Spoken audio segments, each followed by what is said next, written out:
კონსტიტუციის ეს მოთხოვნა. ხო, ხა ჯერთი ჩვენ სოლიდარულები ვართ ამ ახალგაზრდების, პროფესორ მასწავლებლების ამ განათლების ეგრეთ წოდებულ რეფორმასთან დაკავშირებით ეს ბოლო პერიოდი ძალიან აქტიური დებატებია, მეც ვიყავი რამდენიმე დისკუსიაში და სულად ნათელია, რომ ეს არანაირად ემსახურება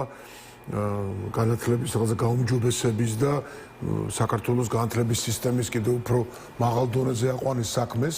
აქ არის, არ ვიცი, რაღაც ბევრი ინტერესი ალბათ, პოლიტიკური ინტერესიც, გაკონტროლების სისტემის, ეკონომიკური ინტერესის შენობები, მოკლედ ბევრი რამ სახელდება, ფაქტი ერთია, რომ ეს არის მიუღებელი აკადემიური წრეებისთვის და როგორც აღმოჩნდა, გარკვეულწილად რაღაცა გაწყვეტილებები შეიცვალა, მაგრამ ეხლა რაღაც გვერდიდან უვლიან ამ საკითხს და აგერ აი ხდება ეხლა თითქოს აი რაღაც ერთი ქალაქი, ერთი ფაკულტეტი და ეს ყველაფერი კონკრეტულ უმაღლეს სასწავლებლებს ძალიან დააზარალებს და დააზიანებს, როგორც ჩვენ ნახეთ, აქ არა მარტო იმაზე ლაპარაკი, ნაკლები სტუდენტი იქნება დამოუკიდებლობას რატომ და ყველა დამოუკიდებელი უმაღლესი სასწავლებელი ძლიერი სტუდენტური კავშირებით განათლებული ადამიანებით უფრო მაღალი და სერიოზულად კრიტიკულია ხოლმე ხელისუფლების მიმართ და ეს ვერ აკონტროლებენ ამათ და ეხლა უნდათ რომ ისე როგორც ყველაფერს აკონტროლებენ და ცდილობენ გააკონტროლონ, ასევე განსაკუთრებულ სფეროც გაკონტროლდეს. პირველ დონეზე ეს შედარებით უფრო უკეთ აქვთ, რაც შეეხება ბაღებს და სკოლებს და იქ ძალიან სერიოზული და ესეთი მექანიზმებია, როგორც ჩვენ ვხედავთ ამას განსაკუთრებით საარჩევნო პერიოდში, რასაც ვხედავთ, როგორი გამოიყენება ეს სისტემა. საარჩევნო როგორც საარჩევნო ინსტრუმენტი სამწუხაროდ და ეხლა როგორც ჩანს ჯერი მიდგა უმაღლეს სასწავლებლებზეც, ანუ გარდა იმისა, რაც სახელდება რაღაცა ეკონომიკური და დეველოპმენტის მიმართულებები შენობებთან დაკავშირებით, აქ მე ვფიქრობ არის სერიოზული პოლიტიკური კომპონენტი სწორედ აი ამ დამოუკიდებელი კრიტიკული კერების რაღაცნაირად ჩახშობა, დამცრობა და ალბათ ამ რეორგანიზაციების პირობებში იმ არასასურველი პროფესორ მასწავლებლების გაშვება, რაღაცით ჩანაცვლება,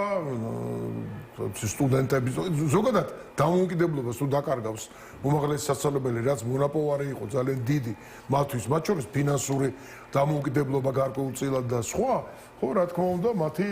გავლენაც მცირდება და ყველაზე ცუდი ის არის, რომ განათლების ხარისხი კიდევ უფრო დაეცემა, თუ კი ეს ყველაფერი ასე გაგრძელდება, ეს პროგნოზები რაც კეთდება, არ არის პოლიტიკოსების მხრიდან, არის სპეციალისტების და ექსპერტების მხრიდან. ამიტომ ჩვენ ნახავთ ალბათ ეს არ ჩაივლის, აგერ როგორი ნებათაღელვა. მეორე მხრივ შესაძლებელია ეს ყველაფერი აი ეს გამოწვეული ნებათაღელვა სარისკოა ხელისუფლების მხრიდან თუ ამას აკეთებს და ხელოვნურად ამას ამის ინდუცირებას იწვევს, მაგრამ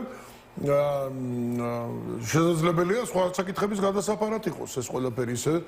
აი მაგალითად იგივე ამ საერთაშორისო დიდი პრობლემების რომელიც არსებობს და რა ვითარებას დღეს არის თუნდაც ევროპელებსა და ამერიკელებთან ხო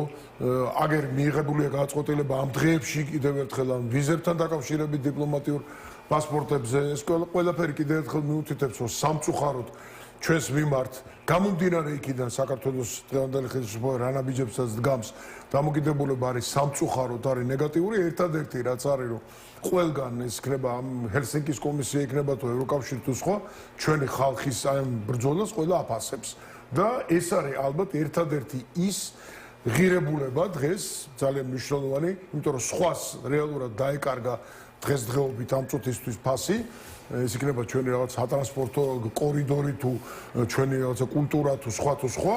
პირველი ყველაზე მთავარი რაც მოდით ადამიანებს ის პოლიტიკურად აკვირდება ქვეყანას ეს არის აი როგორი იბრძვის ხალხი როგორ მედგრად არის პროტესტში როგორ წელიწადზე მეტია როგორი პოლიტიკური